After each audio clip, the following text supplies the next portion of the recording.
His deadly obsession episode 5। अब तक अध्या भी रेयांश को इग्नोर करके अपने खाने में ध्यान देकर खाए जा रही थी।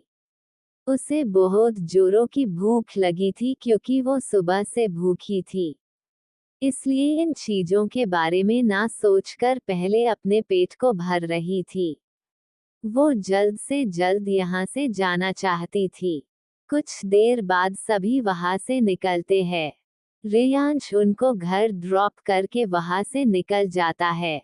करीब 1 घंटे बाद रेयांश की कार एक बड़े से बंगलो के बाहर रुकती है जो काफी खतरनाक था। ये बंगलो पूरे भरे जंगलों के बीचों बीच बना हुआ था। यहाँ पे आना सबको ही मना था। ये पूरा इलाका रेयांश का ही था। इस जगह पे आने का मतलब खुद को जानबूझकर मौत के मुंह में धकेलना।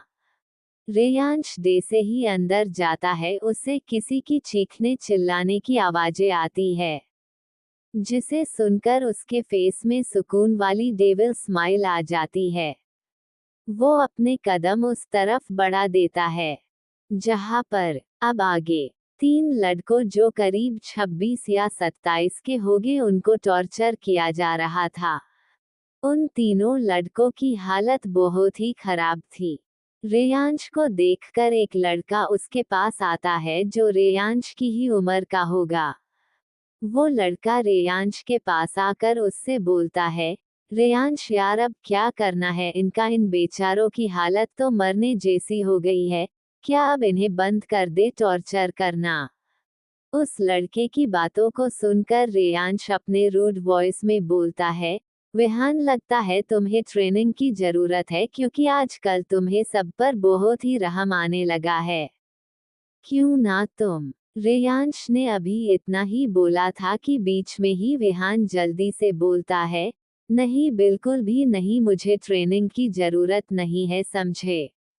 मैं तुम्हारा एक लोटा बेस्ट फ्रेंड फॉरएवर हो, इसलिए तुम मेरे साथ इतना बड़ा जुल्म नहीं कर सकते हो। विहान सिंघानिया रेयांश का बेस्ट फ्रेंड जो हमेशा रेयांश के साथ रहता है और उसके हर लीगल और इलीगल कामों में भी साथ देता है। विहान नेचर में रेयांश से अपोजिट है। बाकी स्टोरी में आपको पता चल जाएगा। विहान की बात सुनकर रेयांश बोलता है, अगर अब तुमने एक शब्द भी कहा ना तो अभी रेडी हो जाना जाने के लिए। रेयांश की बात सुनकर विहान चुप हो जाता है क्योंकि उसे ट्रेनिंग के लिए नहीं जाना था। रेयांश जिस ट्रेनिंग की बात कर रहा था वो किसी पनिशमेंट से कम नहीं था। ट्रेनिंग के लिए उन्हें अफ्रीका भेजा जाता था और वहीं पे सभी को पनिशमेंट के तौर पर हार्ड ट्रेनिंग दी जाती थी।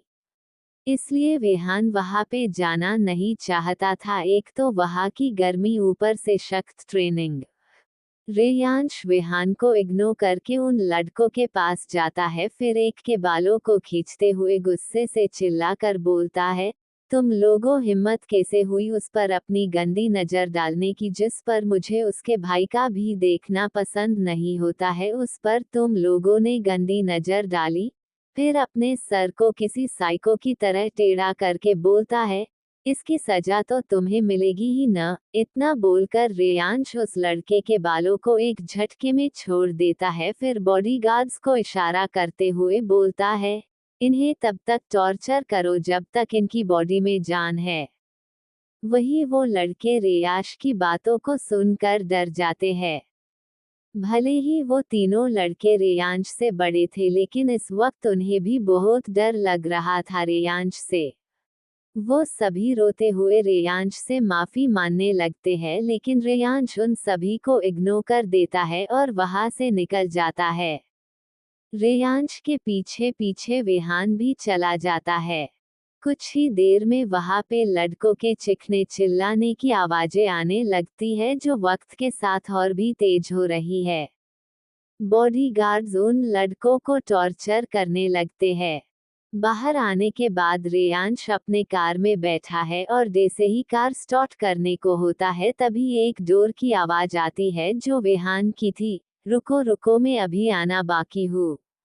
विहान की बात सुनकर रेयांश की भौहें सिकुड़ जाती है। वो कुछ बोलता के उससे पहले ही एक बार फिर उसके कार का डोर ओपन होता है और विहान हंसते हुए रेयांश के बाजू वाले सीट में बैठ जाता है। फिर डोर क्लोज करते हुए बोलता है, अब ठीक है चलो। इतना बोलकर वो रेयानश की तरफ देखता है जो उसी को घूर रहा था, जिसे देखकर विहान हंसते हुए बोलता है, वो क्या है ना, मैं आज तेरे घर पे ही रुकूंगा क्योंकि दादू और दादी कल ही मुझे याद कर रहे थे, तो मैं सोचा अब तू मिल ही गया है तो क्यों न तेरे साथ ही चला जाऊं उनसे मिलने। विहान की बातों को इग्नोर करके रेयांश कार स्टार्ट करता है। वही खुराना विला में अध्या, अमाया और ईशान डे ही विला के अंदर जाते हैं। उन्हें सामने एक लेडी दिखती है जो दिखने में खूबसूरत थी, साथ ही काफी फैशनेबल भी। उस लेडी को देखकर ईशान खुश हो जाता है। फिर भागते हुए उस लेडी पास जाकर उन्हें गले लगा लेते हुए बोलता है, मम्मा आई मिस यू। वो लेडी कोई और नहीं ईशान और अमाया की मोम आरना खुराना थी। आरना खुराना भी ईशान को हग करते हुए बोलती है, ओ मेरा बच्चा ने मुझे किया, मैंने भी तुम्हें बहुत मिस किया बेबी। तभी वहां पे अमाया आते हुए बोलती है, मम्मी मैंने भी आपको मिस किया है, आप सारा प्यार अकेले सिर्फ इसी में क्यों लूटा रही हो। अमाया की बातों को सुनकर आरना खुराना ईशान से अलग होकर अमाया के पास जाती है और उसके कानों को पकड़कर मोड़ते हुए बोलती है, अच्छा बच्चू तुमने भी मुझे मिस किया। फिर शॉपिंग बैग्स को देखते हुए, वो तो दिख ही रहा है कि तुमने कितना मिस किया, तभी तो इतने मजे से घूम फिर के शॉपिंग कर रही हो। मोम दर्द हो रहा है, प्लीज मेरे कान को छोड़ दो, मैंने सच में आपको मिस किया है अध्या यार, प्लीज हेल्प मी। अमाया खुद को छुड़ाते हुए बोलती है। अध्या के नाम को सुनकर आरना जी के फेस एक्सप्रेशन चेंज हो जाते हैं। वो अमाया के कानों को छोड़ देती है, फिर अध्या को घूरते हुए नाराजगी से बोलती है, क्या होगा आगे जानने के लिए पढ़िए हिज डेडली ऑब्सेशन का नेक्स्ट एपिसोड सिर्फ मेरे YouTube channel fantasy stories world पर। स्टोरी के रिलेटेड कोई भी न्यू अपडेट जान के लिए मुझे फॉलो करें इंस्टाग्राम पर, मेरी Insta ID @dev_il_queen_08। Regular episode के लिए वीडियो को लाइक कमेंट और शेयर करें एंड मेरे YouTube channel fantasy stories world को सब्सक्राइब करना ना भूलें। Thank you throwing kisses smile with a hello. तो चलिए स्टार्ट करते हैं new episode, his deadly obsession, episode 6। Dear readers, आज से पॉकेट नॉवल ऐप पर रेगुलर चैप्टर अपलोड होंगे। अब तक। तभी वहां पे अमाया आते हुए बोलती है, मम्मी मैंने भी आपको मिस किया है, आप सारा प्यार अकेले सिर्फ इसी में क्यों लूटा रही हो। अमाया की बातों को सुनकर आरना खुराना ईशान से अलग होकर अमाया के पास जाती है और उसके कानों को पकड़कर मोड़ते हुए बोलती है, अच्छा बच्चू तुमने भी मुझे मिस किया। फिर शॉपिंग बैग्स को देखते हुए, वो तो दिख ही रहा है कि तुमने कितना मिस किया, तभी तो इतने मजे से घूम फिर के शॉपिंग कर रही हो। मोम दर्द हो रहा है, प्लीज मेरे कान को छोड़ दो, मैंने सच में आपको मिस किया है अध्या यार, प्लीज हेल्प मी। अमाया खुद को छुड़ाते हुए बोलती है। अध्या के नाम को सुनकर आरना जी के फेस एक्सप्रेशन चेंज हो जाते हैं। वो अमाया के कानों को छोड़ देती है, फिर अध्या को घूरते हुए नाराजगी से बोलती है, अब आगे। अध्या मुझे तुमसे ये उम्मीद नहीं थी कि तुम ऐसा करोगी, सच में आज तुमने मुझे बहुत नाराज किया है। आरना खुराना अध्या से बोलती है। वही अध्या को समझ नहीं आता है। वो आरना खुराना की बात सुनकर पैनिक करते हुए टेंशन में बोलती है, लेकिन छोटी मम्मा आप नाराज क्यों हो, मैंने किया क्या है। आप ऐसा क्यों कह रही है, अगर मुझसे कोई गलती हुई होगी तो सॉरी, प्लीज आप मुझसे नाराज मत होइए। ये सब बोलते हुए अध्या लगभग रोने की पोजीशन में आ गई थी। डे से अभी ही रो देगी। अध्या को इस तरह पैनिक करते हुए देखकर मिसेज आरना तुरंत ही हंसते हुए उसके पास आती है और अध्या को गले लगाते हुए बोलती है, अध्या बच्चा में मजाक कर रही थी, तुमने तो सीरियस में ही ले लिया। आरना जी की बातों को सुनकर अध्या उन्हें देखने लगती है और फिर अपनी सॉफ्ट वॉइस में उनसे धीरे से बोलती है, सच्ची आप मुझसे नाराज नहीं है? जिस पर आरना जी बोलती है, ज्यादा नहीं मेजर, थोड़ी नाराज हूँ तुझे। पर क्यों, मैंने क्या किया है छोटी माँ जो आप हमसे नाराज है? अध्या उनसे पूछती है। तो आरना जी उसके सवालों का जवाब देते हुए बोलती है, क्योंकि तुमने मुझसे प्रॉमिस किया था कि तुम मुझे एयरपोर्ट पिकअप करने आओगी, लेकिन तुम तो यहाँ शॉपिंग में बिजी हो अमाया के साथ। आरना जी की शिकायत सुनकर अध्या उन्हें गले लगाते हुए बोलती है, सॉरी छोटी माँ, मैं आने वाली थी लेकिन अमाया मुझे शॉपिंग पे ले गई थी। प्लीज आप नाराज मत होइए मुझसे। ठीक है, इस बार माफ कर रही हूँ, नेक्स्ट टाइम भूलना मत। आरना जी अध्या को हग बैक करते हुए बोलती है। तभी अमाया आगे आते हुए बोलती है, मम्मा आप मुझे भूल गई, मैं भी हूँ, आप सारा प्यार अध्या पे ही लूटा रही है। बोलते हुए अमाया आरना जी और अध्या पे लटक जाती है। उन तीनों को देखकर ईशान भी आगे आकर बीच में घुस जाता है और अपनी मम्मा को हग कर लेता है। अध्या, अमाया और ईशान कुछ देर आरना जी के साथ मस्ती करते हुए फैमिली के साथ टाइम स्पेंड करते हैं, फिर तीनों अपने अपने कमरे में चले जाते रेस्ट करने के लिए, क्योंकि कल तीनों का ही स्कूल था और शॉपिंग की वजह से भी वो तीनों थक गए थे। डिनर तो तीनों ने बाहर रेस्टोरेंट में ही किया हुआ था, इसलिए घर वाले भी मान जाते हैं। अध्या अपने कमरे में आकर सबसे पहले शॉपिंग बैग्स साइड टेबल में रखती है, फिर बाथरूम में जाकर फ्रेश होने लगती है। कुछ देर बाद अध्या अपने पिंक नाइट वेयर में बाथरूम से बाहर आती है। पिंक नाइट वेयर में अध्या बहुत ही ज्यादा क्यूट लग रही थी। बाहर आने के बाद अध्या अपने सॉफ्ट टेडी बियर को हग करके सो जाती है।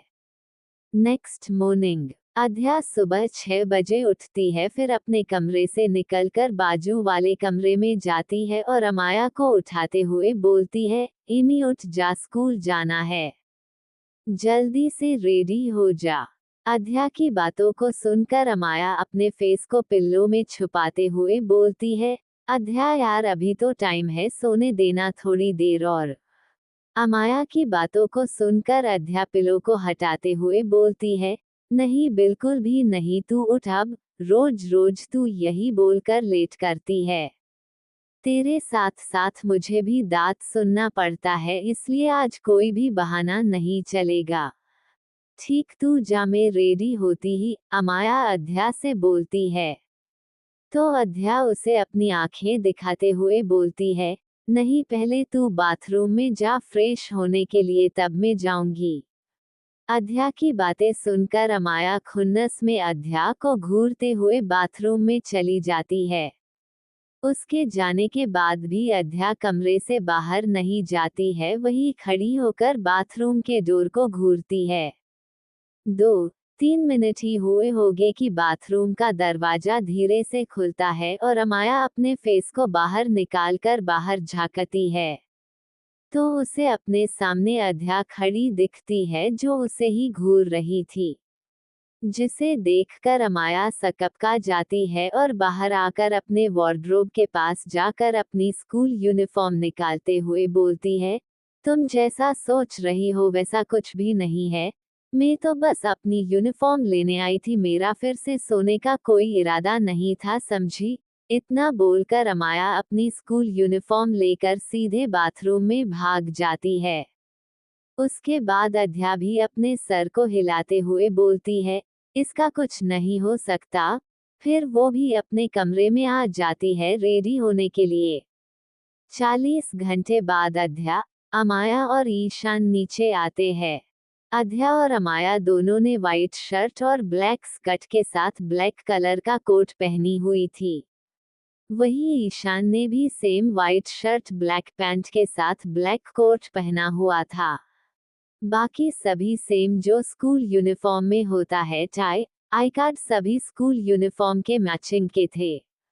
तीनों बहुत ही ज्यादा डैशिंग लग रहे थे। गौरी जी तीनों को जबरदस्ती ब्रेकफास्ट करवाती है। 10 मिनट्स बाद तीनों स्कूल के लिए निकल जाते। कुछ देर बाद उनकी कार AR इंटरनेशनल स्कूल के बाहर रुकती है। तीनों कार से बाहर निकलते हैं और स्कूल के अंदर जाने लगते हैं। अध्या जैसे ही गेट के पास पहुंचती है, कोई तेजी से आकर उसे गले लगा लेता है, जिससे अध्या बुरी तरह से चौंक जाती है। उसके माथे पर पसीना आने लगता है। क्या होगा आगे जाने अगले एपिसोड में। आज का एपिसोड कैसा लगा कमेंट में बताएं और वीडियो को लाइक शेयर करें। साथ ही जिसने मेरे YouTube channel fantasy stories world को सब्सक्राइब नहीं किया है वो जल्दी से सब्सक्राइब कर ले। Thank you. Show your love and support. Also take care of yourself. Throwing kisses. Smile with a halo. His deadly obsession. Episode 7। अब तक 40 मिनट बाद अध्या, अमाया और ईशान नीचे आते हैं। अध्या और अमाया दोनों ने व्हाइट शर्ट और ब्लैक स्कर्ट के साथ ब्लैक कलर का कोट पहनी हुई थी। वही ईशान ने भी same white shirt black pant के साथ ब्लैक कोट पहना हुआ था। बाकी सभी सेम जो स्कूल यूनिफॉर्म में होता है, टाई, आई कार्ड, सभी स्कूल यूनिफॉर्म के मैचिंग के थे। तीनों बहुत ही ज्यादा डैशिंग लग रहे थे। गौरी जी तीनों को जबरदस्ती ब्रेकफास्ट करवाती है। 10 मिनट्स बाद तीनों स्कूल के लिए निकल जाते। कुछ देर बाद उनकी कार AR इंटरनेशनल स्कूल के बाहर रुकती है। तीनों कार से बाहर निकलते हैं और स्कूल के अंदर जाने लगते हैं। अध्या जैसे ही गेट के पास पहुंचती है, कोई तेजी से आकर उसे गले लगा लेता है, जिससे अध्या बुरी तरह से चौंक जाती है। उसके माथे पर पसीना आने लगता है। अब आगे। अध्या जब पीछे पलटकर देखती है तो सामने एक उसी के एज की लड़की खड़ी थी, जिसे देखकर अध्या चैन की सांस लेती है। वो लड़की अध्या को फिर से गले लगाते हुए बोलती है, अध्या डार्लिंग, मैं वापस आ गई, मैंने तुझे बहुत मिस किया। अध्या अभी कुछ बोलती उस लड़की के बात पर कि तभी अमाया आगे आकर उस लड़की को अध्या से दूर करते हुए बोलती है, मिस्टी की बच्ची, मुझे गुस्सा मत दिला। अध्या सिर्फ मेरी बेस्ट फ्रेंड है, इस तरह तू बार बार उससे चिपक नहीं सकती है, क्योंकि मुझे अपनी कोई भी चीज शेयर करना पसंद नहीं है। फिर अध्या तो मेरी बेस्ट फ्रेंड है, तो दूर रह इससे। अमाया की बातों को सुनकर मिस्टी मुंह बनाते हुए बोलती है, हो चल, तू इतनी भी पजेसिव मत हो। माना कि मुझसे गलती हुई थी, लेकिन हम बेस्ट फ्रेंड है और अध्या मेरी भी बेस्ट फ्रेंड है, समझी? इसलिए अब गुस्सा मत हो, भूल जा। और वैसे भी उस बात को बहुत दिन हो गए हैं और तो उसमें मेरी कोई गलती भी नहीं थी, फिर भी सॉरी। और एनबीस मिस्टी की बात सुनकर अमाया उसके बिल्कुल सामने आकर तुनक कर बोलती है, भूल जाओ, कैसे भूल जाओ उस बात को, भले ही कितने ही दिन क्यों ना हो गए हो, लेकिन मैं नहीं भूल सकती हूँ। सिर्फ तेरी इस लंबी जबान की वजह से मुझे रियांश और मेरे घर वालों से पनिशमेंट मिली थी। गद्दार, तब कहा थी तेरी दोस्ती जब तूने अपने इस मनहूस लंबी जबान को खोली थी रियांश के सामने, तब तुझे याद नहीं आया कि हम बेस्ट फ्रेंड है, इसलिए दूर रह हम दोनों से। अमाया अपना मुंह फुलाए हुए अध्या के हाथों को पकड़कर अपने साथ लेकर चली जाती है। वही मिस्टी का मुंह इत्तू सा हो जाता है। वो भी सॉरी बोलते हुए उनके पीछे पीछे क्लासरूम में आती है और अमाया को मानने की कोशिश करने लगती है, लेकिन अमाया अपना मुंह फूला कर बैठी हुई थी। वो न खुद मिस्टी से बात कर रही थी और ना ही अध्या को बातें करने दे रही थी। अध्या बस बेचारा सा फेस बनाकर दोनों को देखती है। आपको बता दूं कि ये लड़की मिस्टी ओबरॉय है, रेयांश की कजन और साथ ही अध्या और अमाया की बेस्ट फ्रेंड भी। लेकिन इस वक्त अमाया मिस्टी से नाराज है और वो क्यों नाराज है आगे पता चलेगा। अमाया को देखकर मिस्टी बोलती है, यार सच में मुझे पता नहीं था कि वहाँ पे रेयांश भाई भी मौजूद होंगे, वरना मैं क्लब के बारे में जिक्र भी नहीं करती कि हम तीनों चोरी चुपके रात में क्लब गए थे। तुझे अकेले की पनिशमेंट नहीं मिली थी, मेरी भी पॉकेट मनी के साथ साथ घर से आना जाना भी बंद हो गया था, वो भी पूरे 1 महीने तक। आज ही परमिशन मिली है बाहर आने को। तेरा तो फिर भी ठीक था, तेरी 1 महीने की पॉकेट मनी हाफ कर दी गई थी। तू फिर भी मजे कर रही थी और सारा इल्जाम मुझ पे लगा रही है। और एनबीस मिस्टी की बात सुनकर अमाया इधर उधर देखते हुए बोलती है, हाँ तो फिर भी मुझे डांट भी सुनना पड़ा था, वो क्या। दोनों की बहस देखकर अध्या आगे आते हुए बोलती है, बस करो, तुम दोनों कितना लड़ती हो यार। तुम दोनों को सिर्फ बहाना चाहिए लड़ाई करने की। और रही बात गलती की, तो तुम दोनों की ही थी गलती, कौन रात को बिना बताए क्लब जाता है। अध्या की बात सुनकर मिस्टी और अमाया दोनों एक साथ बोलती है, भूल मत, तू भी गई थी हमारे साथ क्लब में।